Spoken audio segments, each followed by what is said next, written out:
오늘은 인구 절벽과 주택가격 폭락이라는 주제를 가지고 얘기해 보도록 하겠습니다. 인구 절벽이라는 말을 사용한 것은 인구가 급격하게 줄어들고 있다라는 것을 좀 극대화시키기 위해서 사용했던 말이라고 보여집니다.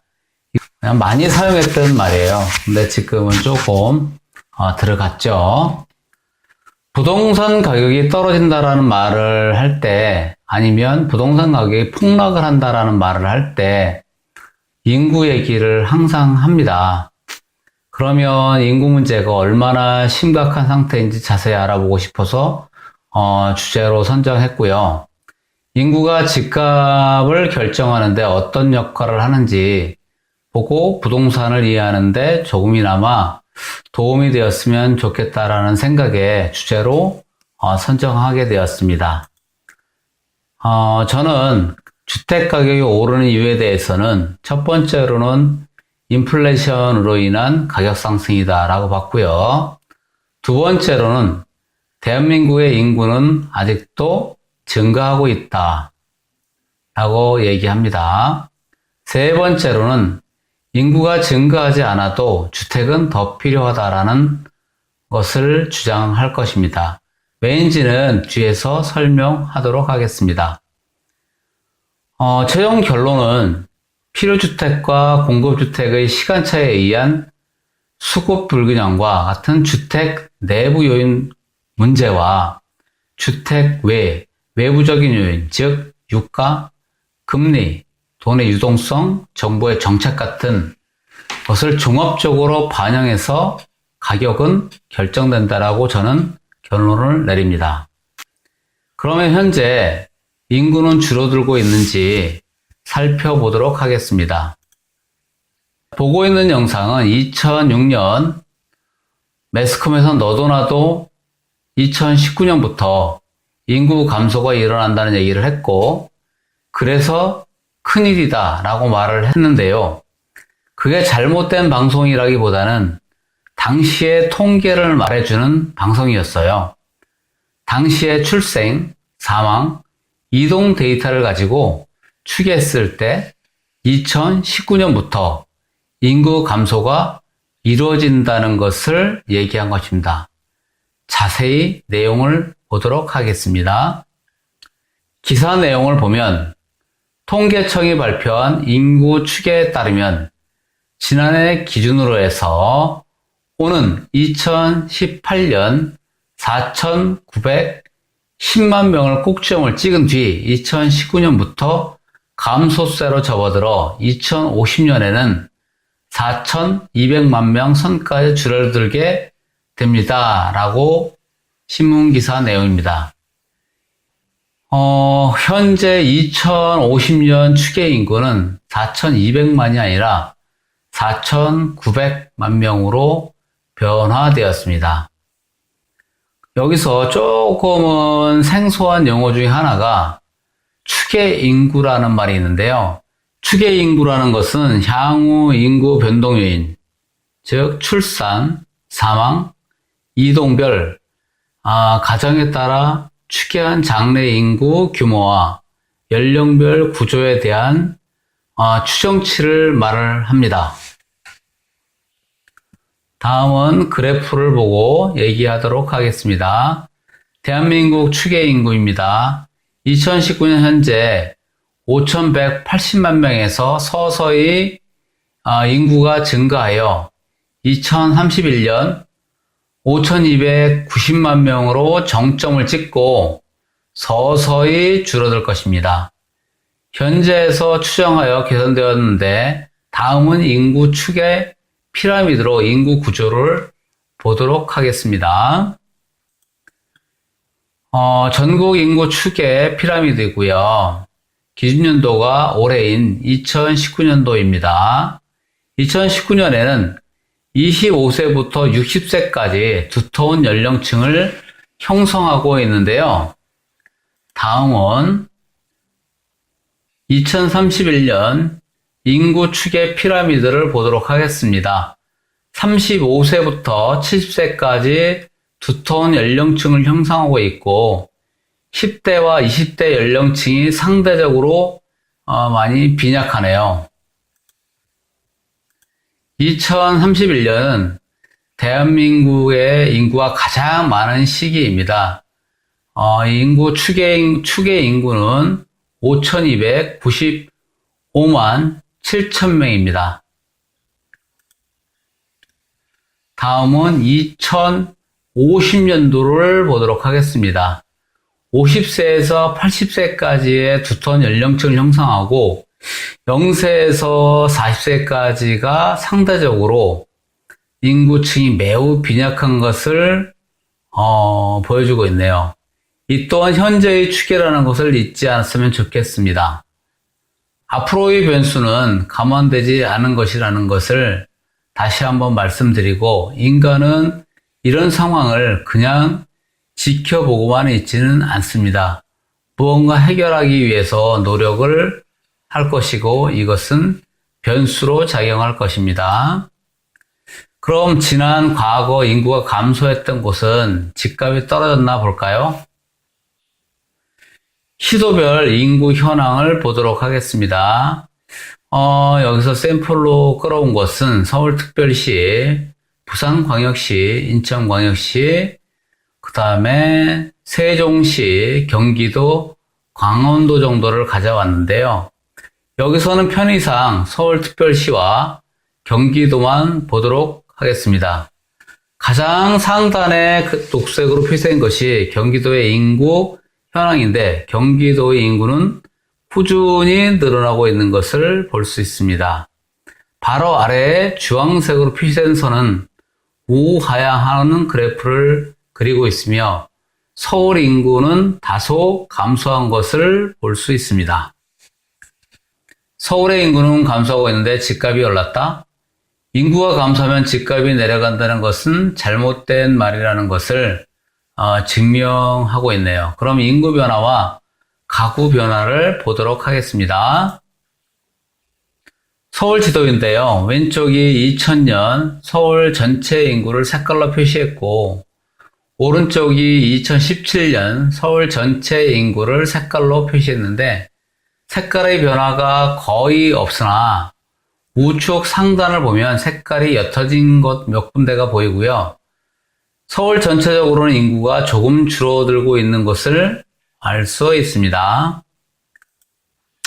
다음은 서울특별시 전체 가구의 변화를 보도록 하겠습니다. 왼쪽이 2000년, 오른쪽이 2017년의 서울특별시 가구의 변화입니다. 오른쪽이 왼쪽에 비해서 더 진한 주황색으로 변한 것을 볼 수 있습니다. 즉 전체 가구가 늘어났다는 것을 알 수 있죠. 같은 기간, 즉 2000년부터 2017년 가구의 변화를 보고 있습니다. 같은 기간 서울의 인구는 약간 줄어들어서 1000만이 조금 안 되는 985만 명인데 가구 수는 늘어난 것을 볼 수 있습니다. 그러면 여기서 인구는 줄어들고 가구 수는 늘었는데 가격이 올랐다. 해석을 어떻게 해야 할까요? 해석은 크게 두 가지로 할 수 있습니다. 첫째, 인플레이션인데요. 예를 들어 신발이 필요한데 오늘보다 내일 사면 싸게 살 수 있고, 모레 사면 더 싸게 살 수 있다면 모두가 소비를 미루거나 사지 않겠죠. 그래서 소비가 둔화되고 경제는 어려워져 가격도 내리고 소비도 줄어들면 이것은 전문가들이 스태그플레이션이라고 얘기를 해요. 그래서 정상적인 시장 경제는 약간의 인플레이션이 좋은 현상이라고 얘기를 합니다. 물론 과도한 인플레이션은 경제에 아주 나쁜 악영향을 미치고 있죠. 두 번째는 아직도 살고 싶은 집이 부족하다라고 얘기할 수 있는데, 요건 다음 장에서 얘기하도록 하겠습니다. 경기도 전체 가구의 변화를 보도록 하겠습니다. 왼쪽이 2000년이고요. 오른쪽이 2017년입니다. 경기도는 앞장에서 봤듯이 인구도 늘었고 전체 가구의 변화도 많이 있는 것을 알 수 있습니다. 왼쪽에 비해서 오른쪽이 더 짙은 주황색의 범위가 많이 확대된 것을 알 수 있습니다. 인구가 늘면 가격이 올라야 한다면 경기도가 서울보다 아주 많이 더 올라야 하거든요. 서울은 오르는 게 아니라 가격이 떨어야 되거든요. 여기서 잠시 접어두고 어디로 인구가 정말 이동을 했는지 한번 보도록 하겠습니다. 서울은 경기도로 100만 명이 나갔고요. 경기도에서 70만 명이 서울로 들어왔습니다. 즉 순유출이 더 많다는 얘기죠. 그래서 서울은 전입이 442만 명이고요. 전출이 477만 명이에요. 그래서 전출이 더 많이 일어난 것을 알 수 있습니다. 다음은 경기도를 보도록 하겠습니다. 서울에서 약 100만 명이 경기도로 이사를 왔고요.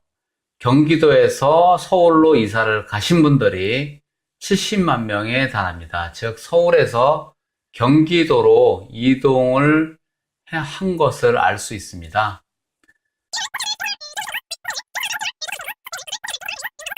그래서 결론적으로 경기도는 전입이 588만 명, 전출이 546만 명으로 전입이 전출보다 더 많다는 것을 알 수 있습니다.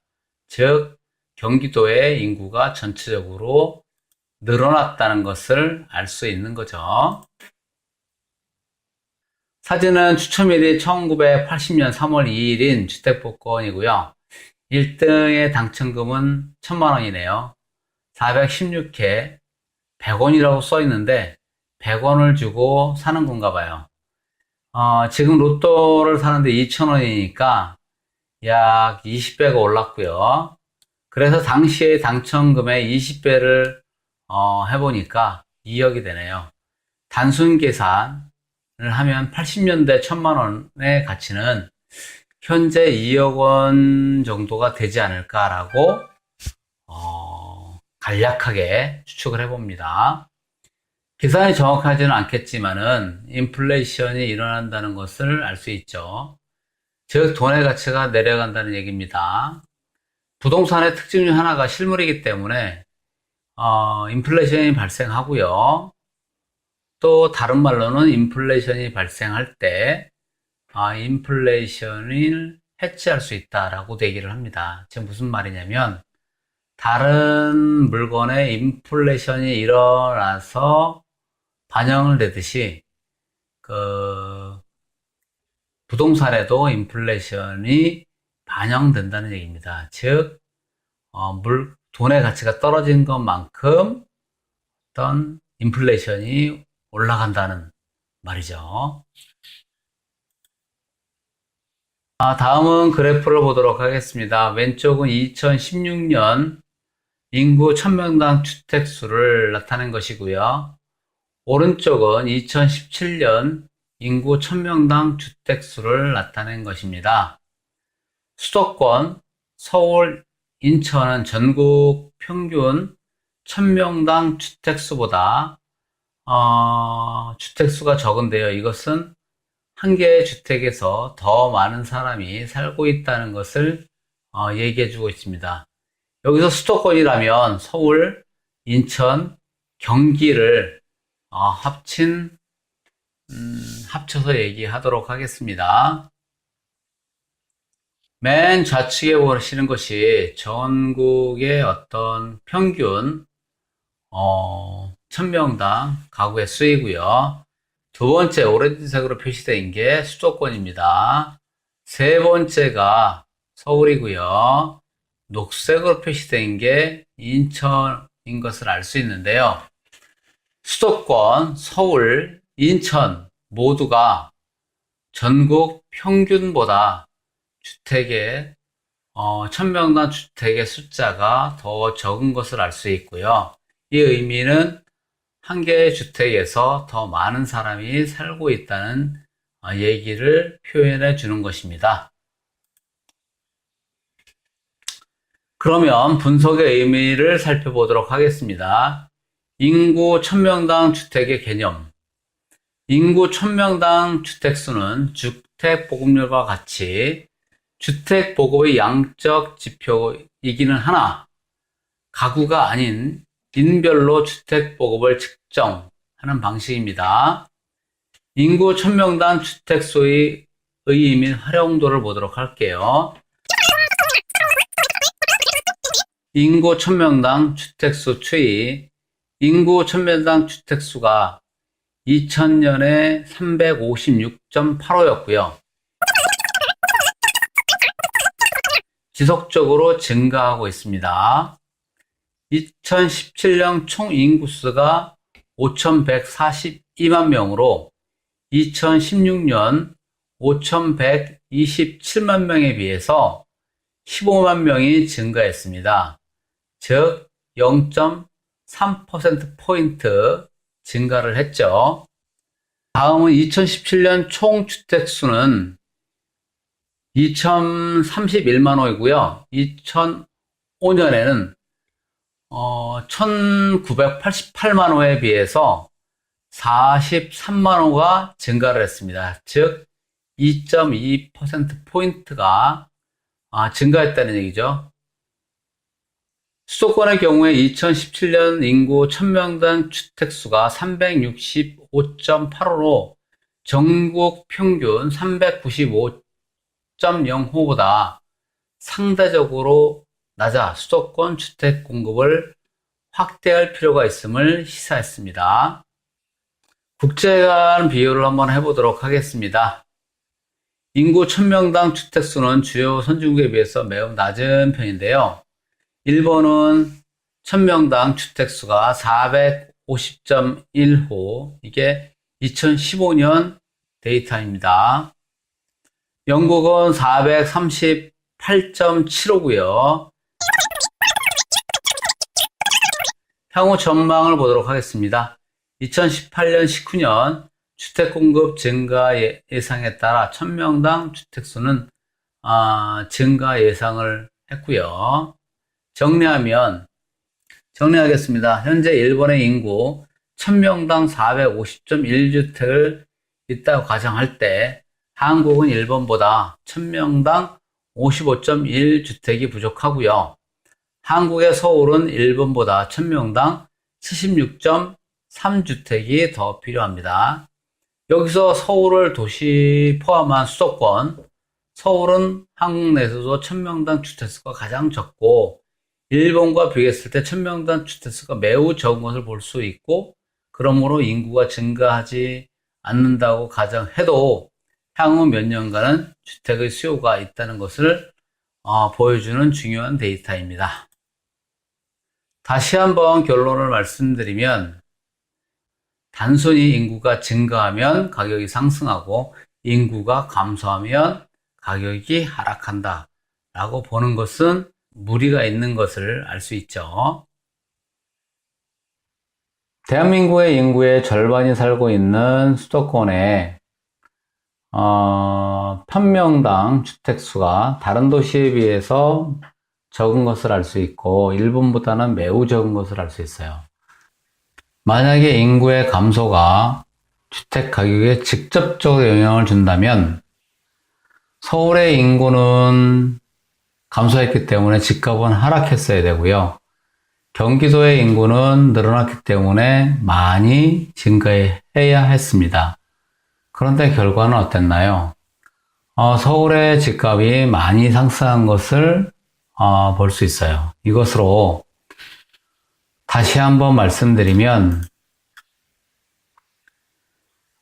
필요주택과 공급주택의 어떤 시간 차이가 발생한 수급 불균형과 같은 주택 내부적인 요인과 주택 외부적인 요인, 즉 유가라든가 금리, 그다음에 돈의 유동성, 정부의 정책 등이 종합적으로 작용해서 가격이 결정되는 것이라고 저는 다시 한번 결론을 내립니다.